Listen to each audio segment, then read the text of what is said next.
할렐루야. 오늘은 5월 첫 주입니다. 어린이 주일을 맞이하였습니다. 우리 자녀들, 우리 교회 자녀들뿐만 아니라 대한민국의 모든 자녀들, 이 땅의 모든 자녀들이 하나님이 주시는 은혜와 축복 속에서 살아가는 그런 자녀들이 되기를 간절히 바랍니다. 저는 오늘 우리 현대교회 성도들의 자녀들에게 주님께서 하시고 싶은 얘기가 다니엘서에 있다고 생각을 합니다. 그리고 담임 목사로서 제가 하나님의 말씀을 전하면서 적어도 우리 아이들은 이렇게 좀 자랐으면 좋겠다 하는 이야기를 좀 하려고 합니다. 그런데 이것은 자녀들에게만 해당되는 얘기가 아니고 여러분 모두에게도 해당되는 얘기예요. 우리 자녀들은 이렇게 자랐으면 좋겠고 또 여러분들은 이렇게 살았으면 좋겠고 하는 그런 이야기를 오늘 좀 나누려고 합니다.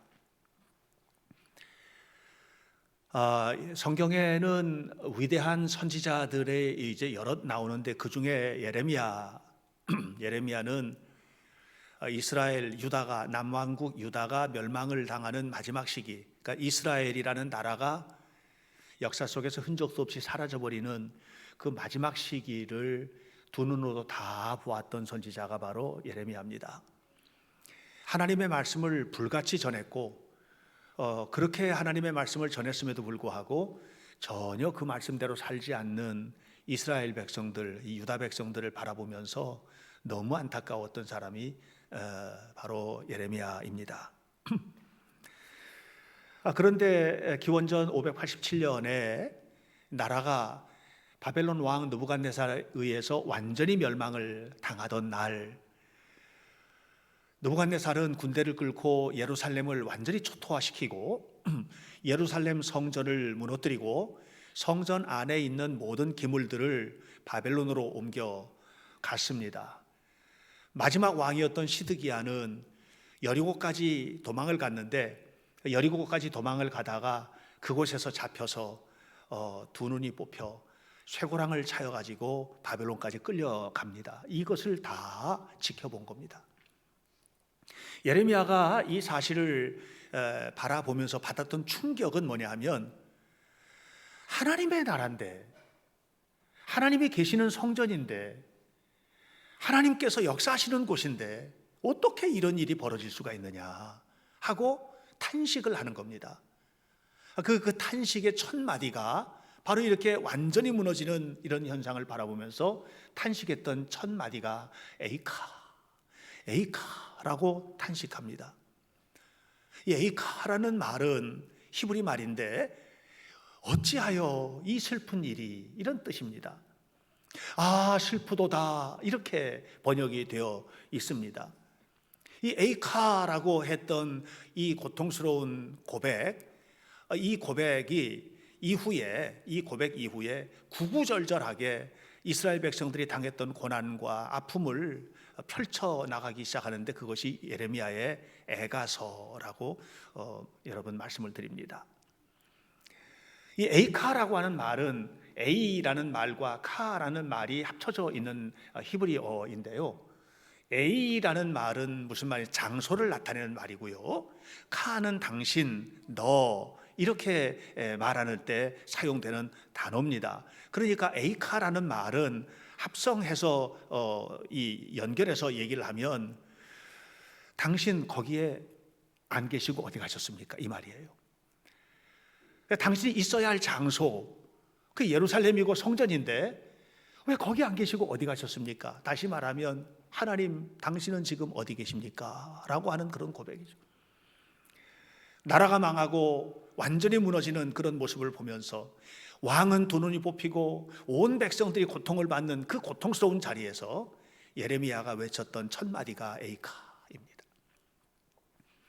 고통스러운 일이 오면 그렇게 말하게 돼요. 너무 절망스러운 일이 오면 그렇게 말하게 된다니까요. 여러분들의 삶 속에 구구절절이 고통이 오고 숨 쉴 수 없을 만큼의 아픔이 오고 삶의 좌절이 오고 몸이 무너지고 경제가 무너지고 가까운 사람이 죽어가고 이런 상황을 보면 에이카, 하나님 도대체 뭡니까? 내가 그렇게 예수님을 믿고 하나님을 믿고 살았는데 하나님 도대체 뭡니까? 어디 계십니까? 에이카라고 얘기를 할 수밖에 없는 것이죠. 무대를 다니엘서 6장으로 옮깁니다. 지난주에 우리는 다니엘서 6장을 함께 묵상을 했습니다. 다니엘은 하나님 앞에 기도하면 사자굴 속에 던져지는 것을 알고 있었습니다. 그런 법령이 통과가 됐기 때문입니다. 이런 무서운 법령이 통과가 됐고 다니엘은 하나님 앞에 이제 기도해서는 안 되는 상황이 온 겁니다. 기도하면 사자굴 속에 들어가는 겁니다. 기도하면 죽는 겁니다. 그런데 다니엘서는 이렇게 말합니다. 다니엘이 그렇게 기도하면, 하나님 앞에 기도하면, 하나님 앞에 예배하면 죽을 걸 뻔히 알고도, 사자굴 속에 들어갈 걸 뻔히 알고도 평상시 하던 대로 집에 돌아와 웃방에 올라가서 살아계신 하나님을 향해 예루살렘을 향한 문을 열고 기도를 시작을 했다. 이렇게 이야기를 합니다. 그때 했던 첫 마디 에이카여야 되지 않습니까? 하나님, 내가 이렇게 열심히 신앙생활하고 하나님 앞에 충성스럽게 기도하고 예배하는데 왜 이렇게 두십니까? 내가 죽으란 말입니까? 하나님 어디 계십니까? 이게 기도의 첫 마디여야 하는데 성경은 다니엘이 그렇게 기도했다고 말하지 않습니다. 하나님 감사합니다. 이렇게 기도를 시작했다는 거예요. 윗방에 올라가 예루살렘을 향해 창을 열고 감사하였더라. 하나님 앞에 감사하는 기도를 드린 것입니다. 저는 우리 교회 아이들이 이런 모습으로 자랐으면 좋겠어요. 저는 우리 현대교회 성도들이 이런 모습으로 살았으면 좋겠어요. 우리의 삶에는 참 힘든 일들도 많고 어려운 일들도 많고, 코로나가 이렇게 오면서 몇몇 검진 키트를 만드는 회사나 아니면 방역 관련의 회사나 아니면 그것과 관련된 PC를 판매하거나 뭐 이런 회사들은 굉장히 잘 되나 봐요. 그러나 대부분의 사람들은 진짜 힘들고 어려운 시기를 보내고 있습니다. 너무너무 힘들어서, 그냥 보통 힘든 게 아니고 완전히 힘들어서 무너져 버릴 수밖에 없는 그런 상황이 되었을 때 에이카라고 말을 해야 되지 않나요? 하나님 어디 계십니까? 그런데 그럼에도 불구하고 감사하실 수 있습니까? 하나님의 은혜를 감사합니다. 지켜주실 것을 믿고 감사합니다. 하나님 사랑뿐입니다. 이렇게 고백하는 성도의 삶이 되시기 바랍니다. 다니엘이 바벨론에 끌려올 때 나이가 10대 청소년이었습니다. 대체로 13살 정도에서 15살 뭐 요남짓 됐다고 이렇게 얘기를 합니다. 이 13살이라고 하겠습니다. 초등학교 6학년 정도 되는 아이가 이제 바벨론에 끌려온 겁니다.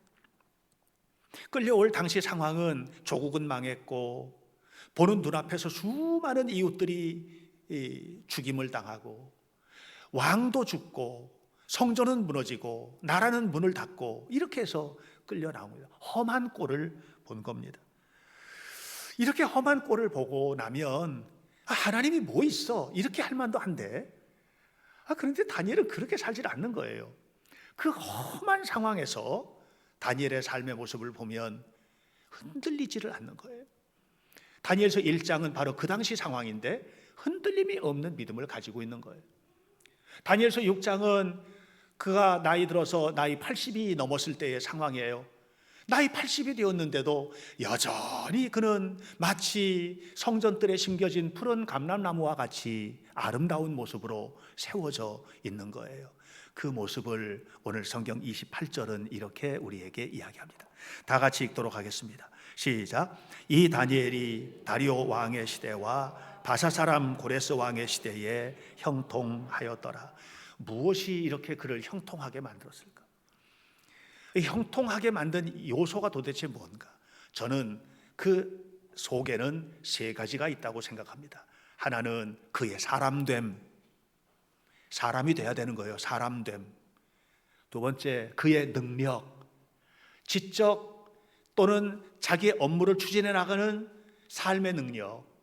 그리고 세 번째는 끊임없이 하나님을 믿고 믿음으로 살아가는 그의 믿음의 삶. 요 세 가지.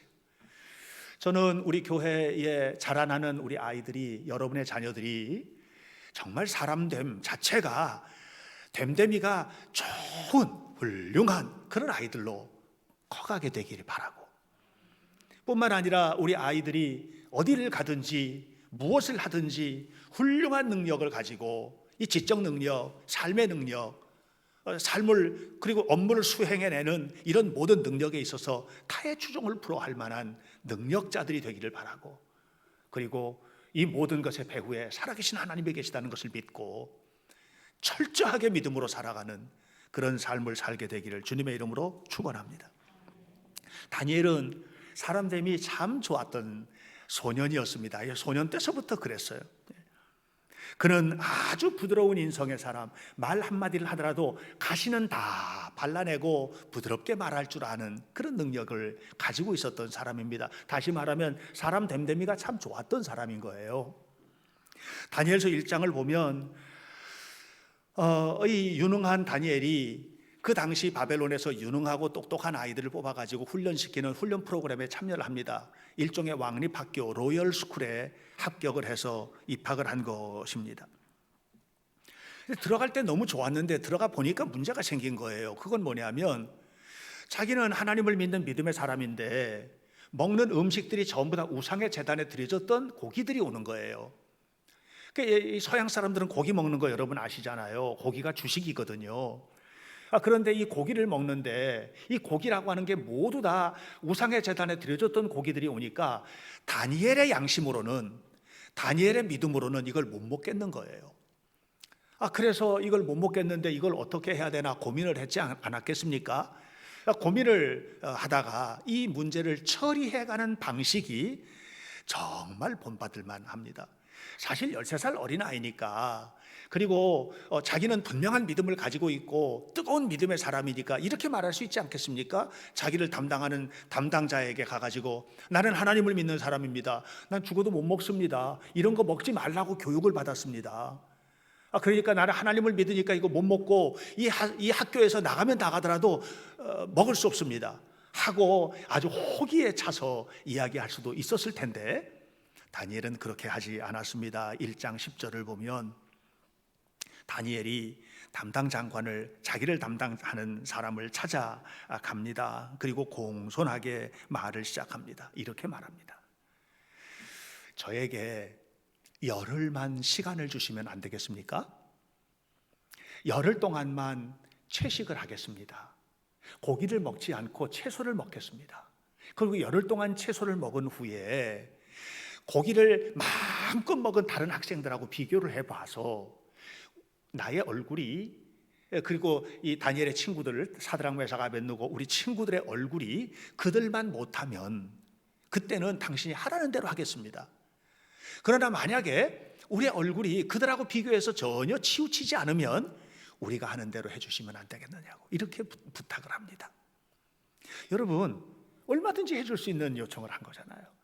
똑같은 것을 얻어내는데도 어떤 방식으로 얻어내느냐의 문제인데 다니엘의 속에는 이렇게 부드러운 영성이 있었어요. 여러분, 사람이 살면서 정말 오래 가는 것은 능력 있는 사람과의 관계가 아니고 좋은 사람과의 관계인 거예요. 부부관계의 삶을 살아갈 때도 좋은 관계가 되셔야지 돼요. 유능한 남편이 아니라 좋은 남편, 유능한 아내, 아름다운 아내, 이게 아니라 정말 부드럽고 사랑스러운 아내, 이런 관계 속에서 살아야 되는 거거든요. 저는 다니엘의 이런 태도는 억지로 된 것이 아니고 계획적으로 된 것이 아니라 그의 품성 속에서 배어 나오는 것이라고 생각합니다. 저는 우리 아이들이 이렇게 자랐으면 좋겠어요. 저는 우리 현대교회 성도들이 이런 모습으로 살았으면 좋겠어요. 사업을 해도 장사를 해도 무엇을 해도 또 부부가 살아가면서 또 일상의 삶을 살아가는 모든 관계 속에서도 직장에서 업무를 추진해가는 과정에서도 이런 인간성, 좋은 인간성이 내재되어 있는 이런 삶을 살아가는 성도들이 되시기를 축복해요.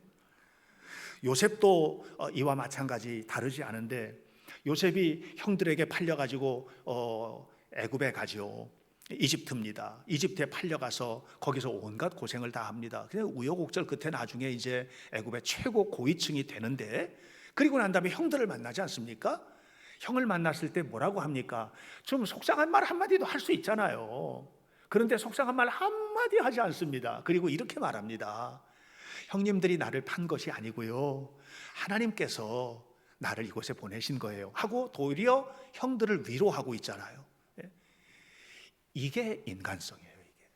이게 인품이에요. 이게 저는 여러분 속에 이와 같은 거룩한 인품들, 이런 좋은 인품들이 있게 되시기를 바랍니다. 사람의 몸에서 제일 강한 게 치아, 이랍니다. 이가 너무너무 강해서, 이는 뼈도 씹잖아요. 뼈도 오도독 씹어 먹어. 어떤 분들은 그 고기 같은 거 먹을 때도 오도독 뼈를 훨씬 좋아하는 분들이 있어요. 야, 그게 잘못 걸리면 큰일 날 것 같아요. 그냥 오도독 씹어 먹어요. 그런데 이 강한 이가 인간의 몸에서 가장 먼저 상하는 거 아십니까? 여러분, 강한 게 승리의 비결이 아니에요. 가장 연약한 혀는 죽을 때까지 튼튼해요.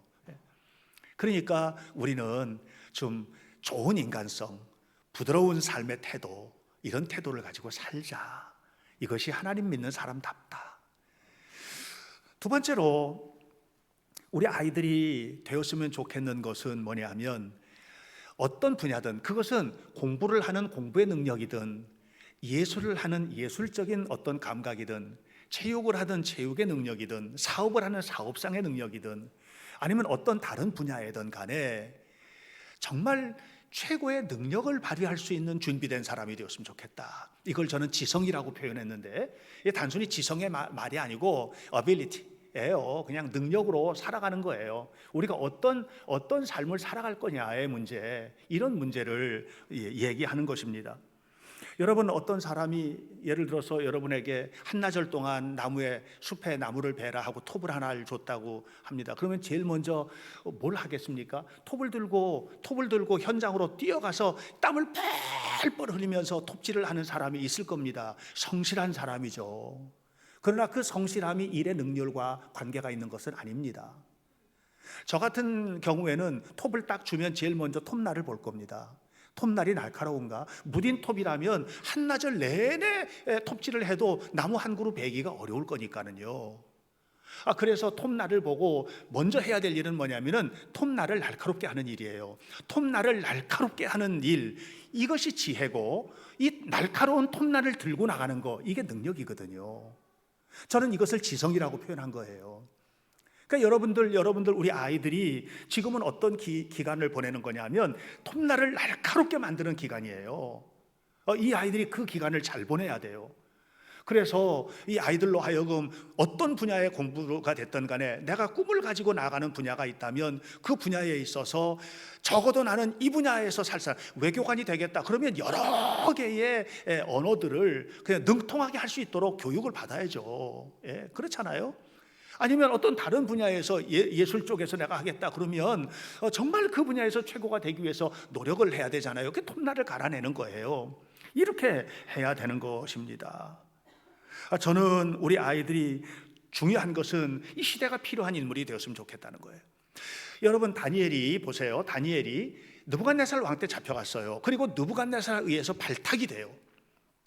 그리고 느부갓네살이 죽고 난 다음에 왕이 5명이 세워져요. 이제 정상적으로는 왕은 4명이고 거기다가 벨사살 5명이 딱 끼어 들어가잖아요. 그럼 벌써 6명째 왕을 섬기는 거예요. 역사적으로 그래요. 그리고 나서 나라가 바뀌어요. 메대로 바뀌면서 다리오 왕을 섬기게 돼요. 나라가 바뀌고 또 왕이 바뀌었는데 그를 섬겨요. 그리고 오늘 성경은 뭐예요? 고레스의 시대까지 그랬어요. 다리오는 페르시아라고는 바사라는 거대한 왕국의 아주 속해 있는 작은 나라였어요. 그런데 다니엘이 나중에는 이 페르시아 왕국의 고레스 왕의 시대로 넘어가게 돼요. 그래서 이 거대한 페르시아를 섬기는 그런 나라의 최고 권위자가 됩니다. 그러면 몇 명입니까? 8명의 왕을 섬긴 거예요. 2개의 왕조, 더 대략하게 말하면 3개의 왕조를 섬긴 거예요. 그런데도 여전히 변함없이 섬겼어요. 왜 그랬을 것 같아요? 그는 그 시대가 필요로 하는 사람이었다는 겁니다. 그는 그 나라가 필요로 하는 사람이었다는 겁니다. 그가 없으면 안 되는 사람이었다는 겁니다. 그는 유대에서 끌려온 사람입니다. 이방인입니다. 그러니까 이 사람은요, 무시해도 되는 사람입니다. 왕조가 바뀌고, 왕이 바뀌고, 나라가 바뀌고 하면 완전히 물갈이가 되는 겁니다. 그럼에도 불구하고 여전히 그는 필요한 사람이었다는 겁니다. 나는 우리 아이들이 이렇게 컸으면 좋겠는 거예요. 우리 아이들이 이렇게 어딜 가든지 너는 정말 필요한 존재로 컸으면 좋겠는 거예요. 누가 그거를 해야 돼요? 여러분이 훈련시키셔야죠. 여러분이 학교에다만 맡겨놓겠어요? 교회에다만 맡겨놓겠어요? 일주일 내내 가장 많은 시간을 마음에 있는 것까지 나누는 것은 부모예요. 여러분들이 하셔야죠. 여러분들이 고민하고, 여러분이 기도하고, 여러분이 어떻게 해야 될지 아이들과 대화 나누고, 그냥 무지막지하게가 아니라 대화 나누고 함께 만져주고 이렇게 하면서 여러분이 그 일을 하셔야 되는 거예요. 또 동시에 저는 여러분들도 그런 사람이 돼야 되지 않겠어요? 여러분 한 사람 한 사람이 어디에 있든 간에 거기에서 너무나도 필요한 존재가 돼야 되지 않겠는가? 없어서는 안 되는 사람, 우리 회사의 보배와 같은 사람, 노른자와 같은 인물, 이런 인물로 세워지게 되기를 주의 이름으로 축복합니다. 다니엘서를 보면 다니엘서 5장 14절에 다니엘이 인정받는 비밀이 나와 있어요. 벨사살 왕, 이제 이 벨사살 왕 때 바벨론이 문을 닫아요. 끝장 나버리는데 이 벨사살 왕 때 그때 이야기를 하면서 다니엘은 어떤 사람이냐, 14절에 명철과 총명과 비상한 지혜를 가진 사람 그랬어요. 이게 무슨 얘기예요? 그는 인간적인 능력을 가졌단 말이에요. 그러니까 다니엘의 삶은 그냥 믿음으로만 설명하지 말고 믿음이 좋기 때문에 쓰임받았다, 이게 아니라 다니엘이 가지고 있었던 모든 능력이, 지혜와 명철과 그 비상한 능력이 그 시대에 정말로 필요했던 인물이었고, 이랬던 다니엘은 놀랍게 쓰임을 받았다는 거. 여러분, 그러므로 우리가 우리 자녀들도 그냥 알아서 크게끔 내버려 두지 마십시오. 잘 키우시기 바라고, 건강하게 키우시길 바라고, 오늘 여러분들의 말 한마디나 여러분들의 행동하는 모든 것들이 이 아이의 내일이고 미래가 된다는 사실을 잊지 마시고, 말 한마디, 행동 하나, 교육 하나하나 사려 깊게 살펴보면서 아이들을 교육하시는 부모가 되시기를 주님의 이름으로 축복합니다. 그런데 이렇게 다니엘의 사람됨, 또 그의 능력이 어디로부터 온 것이냐의 문제입니다. 어디로부터 온 것이지? 그것은 두말할 나위가 없습니다. 다니엘은 하나님을 두려워할 줄 아는 사람이었고, 다니엘은 하나님을 철저하게 믿었던 사람이었고, 다니엘은 하나님만 바라보고 살았던 사람이에요. 그랬기 때문에 다니엘은 하나님을 대하듯 사람들을 대했던 겁니다. 심지어는 원수들에게까지도 하나님께 대하듯 사람들을 대한 겁니다. 뿐만 아니라 하나님을 믿었던 다니엘은 그에게 주어진 일들을 하나도 소홀히 할 수가 없었습니다. 그러므로 그 일을 최선을 다해서 수행할 수 있는 능력을 얼마나 열심히 노력했겠습니까? 얼마나 열심히 공부했겠습니까? 그 공부를 열심히 하게끔 하는 원동력이 뭐냐? 하나님을 믿는 믿음이었다는 거예요. 그러니까 이 영성은 뭐냐 하면, 영성은 인성, 지성, 영성, 이것이 따로따로 떨어져서 삼분되어 있는 관계가 아닙니다. 영성은 뭐냐 하면 아주 중심에 있는 거예요. 모든 관계의 중심에 있고, 그 둘레로 사람됨, 또 능력, 지식 등등 이 모든 것들이 다 이렇게 포함이 되어 있어서, 이 영성은 모든 것에 영향을 끼치는, 다시 말하면 다니엘이 하나님을 믿는다는 이 믿음이 그의 삶에 영향을 끼치지 않는 곳이 한 군데도 없는 이런 삶을 살았던 사람이 바로 다니엘인 것입니다. 이런 다니엘에 대해서 6장 3절은 이렇게 표현하고 있습니다. 그는 마음이 민첩한 사람이다, 이렇게 말합니다. 마음이 민첩하다라는 말은 동작이 빠르다, 아니면 마음이 재빠르다, 아니면 꾀가 많다, 이렇게 이해하실 수 있는데 그 얘기가 아닙니다. 이 얘기는 무슨 얘기냐 하면, 히브리어 원어 성경을 보면 거기는 이렇게 이 대목을 표현합니다. 루아흐 야스티라베흐. 루아흐라는 말이 뭐냐면 하나님의 영이에요. 영. 창세기에서 그 아담의 흙으로 만든 아담의 코에 숨을 불어넣었던 그 숨이에요. 예. 하늘로부터 임했던 영의 임재, 이 루아흐입니다. 루아흐 야스티라베흐. 다시 말하면 무슨 말이냐면은 영으로, 하나님의 영으로, 놀라운 영으로 가득했던 사람, 이런 말이에요. 그러니까 이 다니엘의 삶은 어떤 삶이었느냐 하면 그의 마음속에 하나님의 영이 충만했던 사람입니다. 무슨 얘기예요?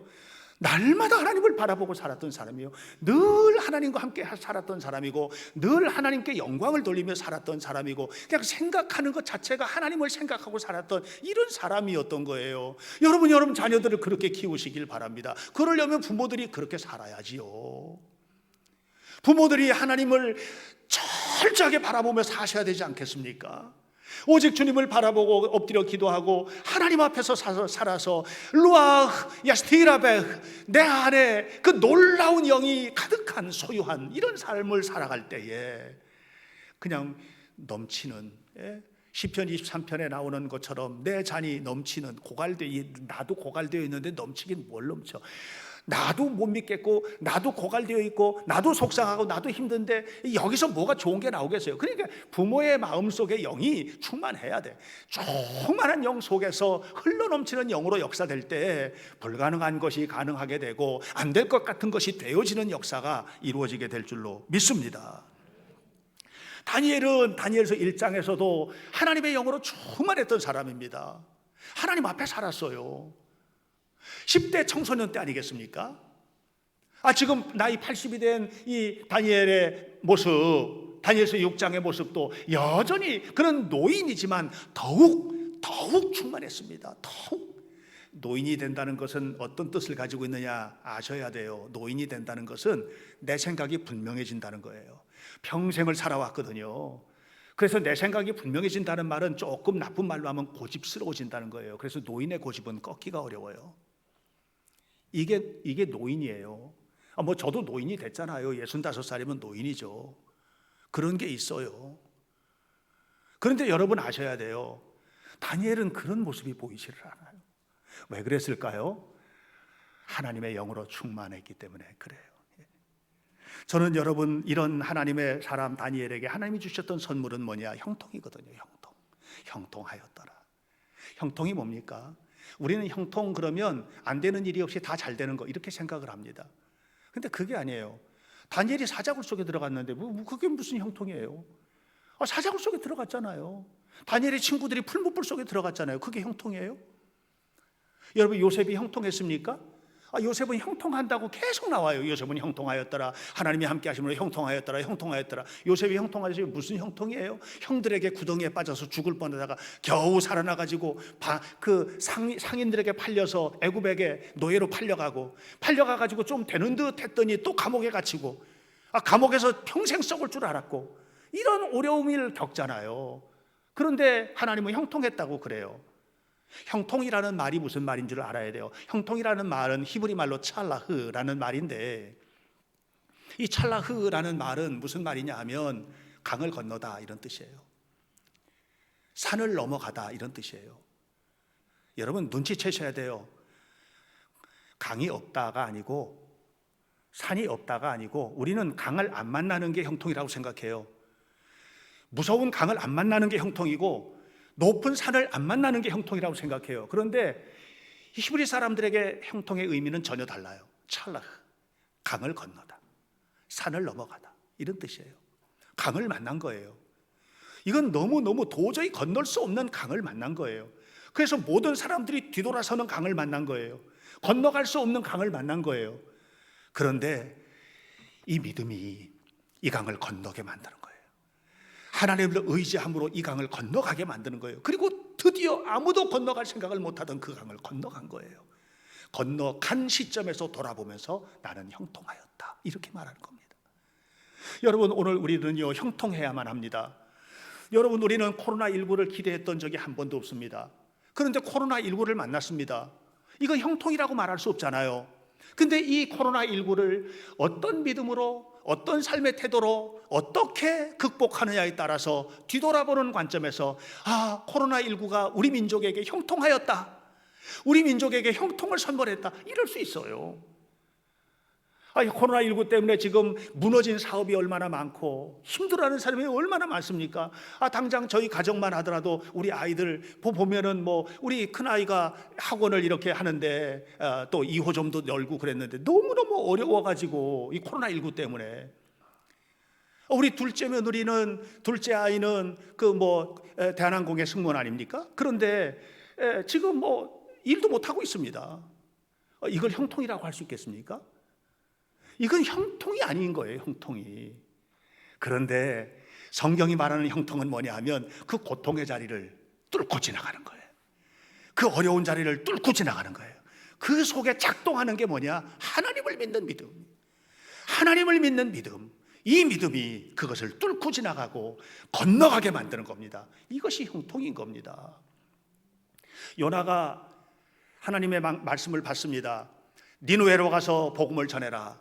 근데 요나 가기 싫은 거예요. 니느웨는 원수 나라예요. 북왕국 이스라엘을 무너뜨렸던 원수 나라, 아수르의 수도. 거기 못 가겠습니다. 그래서 요나는 다시스로 도망을 갈 계획을 세우고 요빠로 갑니다. 요빠는 다시스로 내려가는 항구가 있어요. 요빠는 세계 아주 오래된, 가장 오래된 항구 도시 가운데 하나인데요. 딱 갔는데 요나서 1장 3절을 보면 기가 막힌 얘기가 나옵니다. 다시스로 가려고 하는데 그 배가 있을지 없을지 모르겠는 거예요. 이게 늘 지금처럼 무슨 전기 여객선이 있는 것도 아니잖아요. 근데 갔는데 성경은 이렇게 말해요. 마침 다시스로 가는 배를 만난 거예요. 누가? 요나가. 잘 됐어요? 잘 안 됐어요? 잘 됐지, 그죠? 다시스로 가려고 했는데 갔는데 마침 그 배가 있어서 탔으니까 얼마나 잘 됐어? 그래서 야, 잘 됐다, 축복받았다. 그리고 타고 갔는데 조금 있다 어떻게 됐지? 풍랑을 만났네. 풍랑 만나가지고 어떻게 됐지? 바닷속에 그냥 빠졌네. 빠져서 어떻게 됐지? 그리고 난 다음에 물고기의 뱃속에 들어가가지고 요나서 2장을 보면 내가 스올의 뱃속에서 죽을 고생을 하고 있습니다라고 얘기해요. 스올은 뭐냐? 지옥이거든요. 지옥과 같은 고통스러운 3일을 보내게 됩니다. 왜 그렇게 됐어요? 마침 배를 만난 결과예요. 여러분, 눈앞에 잘 되는 걸 잘 된 것이라 생각하지 마세요. 하나님이 잘 되게 하셔야 해요. 여러분, 요셉은 구덩이에 빠졌어요. 안 된 거예요. 노예로 팔려갔어요. 잘 안 된 거예요. 노예로 팔려갔다가 거기서 또 우여곡절 끝에 잘 됐는데 다시 감옥에 갇혔어요. 안 된 거예요. 그런데 가만히 보세요. 그가 꿈꿨던 꿈, 해와 달과 11별이 그에게 절하는 꿈을 꿨는데 이 꿈을 이루기 위하여 하나님이 그를 어떻게 옮겨가고 계시는가. 점점 저 변방, 팔레스틴 저 변방 땅에서, 가나안 땅에서 점점 애굽의 중심으로, 그가 원하는 방법은 아니야. 그가 원하는 방법은 아닌데 하나님은 그를 점점 이끌어서 어디까지 갖다 놨어요? 애굽의 총리의 자리까지 갖다 놓으셨잖아요. 이게 형통이에요. 사랑하는 여러분 분명히 아셔야 돼요. 그냥 손쉽게 모든 것이 다 해결되는 형통을 꿈꾸지도 마시기 바랍니다. 죽을 만큼 고생해야 되는 순간도 올 겁니다. 그러나 그때 믿음이 작동하지 않으면 강에 빠져 죽는 겁니다. 그러나 믿음이 작동하면 강을 건너는 형통을 맛보게 될 겁니다. 여러분이 믿음으로 산다면 높은 산을 넘어서는 형통을 경험하게 될 겁니다. 우리는 그 형통의 사람이 되어야만 합니다. 이것이 믿음의 역사. 다니엘은 너무 잘 알고 있었기 때문에 사자굴 속에 들어가는 한이 있어도 하나님 앞에 기도하는 기도를 쉴 수가 없었던 거예요. 왜? 하나님께서 하실 것을 믿었기 때문입니다. 사랑하는 여러분, 다니엘은 사람됨이 참 훌륭했습니다. 우리 성도들 사람됨을 좀 훌륭하게 살아가시게 되기를 바라요. 우리 아이들 그렇게 키우십시다. 여러분, 다니엘은 어떤 곳에 갖다 놨든 간에 그에게 주어진 업무를 최선을 다해서 최고의 모습으로 수행할 수 있는 능력을 갖췄습니다. 우리 아이들도 그렇게 키워야죠. 여러분들도 그렇게 사셔야죠. 최선을 다하셔야죠. 그리고 이 모든 것의 근원이 살아계신 하나님의 손 안에 있다는 것을 믿고 그 안에서 여러분 사셔야만 합니다. 하나님을 믿는다는 말은 우리는 모두 하나님의 손 안에 있다는 말입니다. 하나님의 손 안에 있다는 것을 믿는다면 안심하십시오. 하나님께서 이끌어 가실 것입니다. 믿음으로 포기하지 마십시오. 하나님께서 역사하실 것입니다. 그를 통해서 하나님의 영광의 나라를 소유하는 우리 자녀들 되기를 바라고, 여러분 모두의 삶 속에 하나님의 축복이 가득하시기를 예수님의 이름으로 간절히 축원합니다. 기도하겠습니다. 살아계신 하나님, 생명의 주님의 이름을 찬양합니다. 우리 아이들 하나님을 믿는 자녀답게 잘 자라게 하옵소서. 우리 아이들 사람됨도 훌륭하고 능력도 탁월하고 그러나 이 모든 것의 근원이 하나님께 있음을 믿고 믿음으로 주님 앞에 서는 거룩한 자녀가 되도록 이끌어 주옵소서. 우리 현대교회 성도들도 그와 같이 되기를 원합니다. 아버지 하나님께서 사랑하는 성도들 한 사람 한 사람 모두가 어딜 가서든 무엇을 하든 하나님의 능력 안에 머무는 거룩한 백성들이 되게 도와주시고, 하나님을 실망시키는 자녀가 아니라 내 마음대로 내 생각대로 판단하는 것이 아니라 오직 하나님의 말씀 앞에, 오직 하나님의 영광 앞에 거룩하게 서서 나아가는 은혜로운 자녀들이 되게 하옵소서. 우리 성도들의 삶과 우리 자녀들의 삶을 날마다 지켜주시고 복되게 하시고 이 민족 위에 아름다운 역사를 이루어 주실 줄 믿으며 예수님 이름으로 기도하옵나이다. 아멘.